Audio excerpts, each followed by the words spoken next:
question de la vie privée, elle se pose pour beaucoup de gens, en tout cas autour de moi. Moi, je pense que j'ai eu la chance de pas le vivre. Ça dépend, je pense, premièrement de la disposition de ta famille. Est-ce qu'ils sont ouverts ou non aux questions de relation? S'ils le sont, ensuite, c'est une question d'espace. Tu sais, est-ce que tu as ta propre chambre? Est-ce que tu peux inviter quelqu'un dans ta propre chambre? C'est des choses assez logistiques, en fait, qui se posent.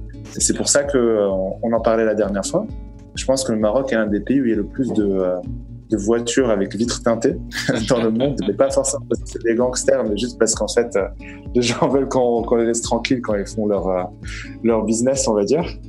Et c'est un peu, tu sais, je vois vraiment la voiture comme cette espèce de chambre ou bien de salon qui se plug dans ton appartement ou dans ta villa, peu importe. Tu ranges ça au garage, mais tu la détaches. C'est un peu ta vie privée qui se détache et qui peut se garer à la corniche, qui peut se garer à côté d'un parc, peu importe, qui peut se garer quelque part de tranquille et dans lequel tu peux rester avec tes potes, je sais pas, il y en a qui boivent de l'alcool, qui fument des joints, qui jouent aux cartes, qui juste discutent en fait aussi, et d'autres qui ont en fait soit leur premier, soit la majorité de leur première shop ou premier rapport sexuel, et même rapport sexuel continu dans la voiture. Donc toutes les options, siège, cuir, pliant, etc. Je pense que les concessionnaires, ils se font plaisir là-dessus.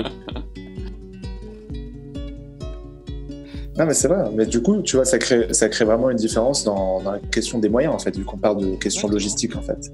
Si tu n'as pas l'appartement ou la maison pour, si tu n'as pas de voiture, comment est-ce que tu fais?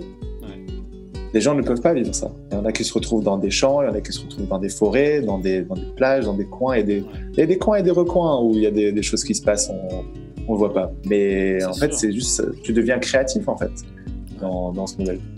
Juste par contrainte. Tu deviens créatif, mais je pense que l'impact psychologique que ça a sur nous n'est pas négligeable. Surtout pour les gens, je pense, qui ont passé vraiment beaucoup de temps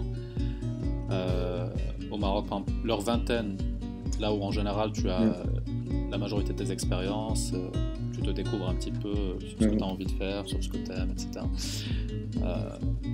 Le fait d'être constamment en train de te cacher, tu vois, d'avoir le sentiment que tu es... à n'importe quel moment, on peut te surprendre, on peut te trouver, que ça peut mal tourner pour toi parce que tu fais quelque chose qui est, aux yeux de la loi, qui est légal. Je pense que l'impact psychologique que ça a sur nous, il est vraiment très important.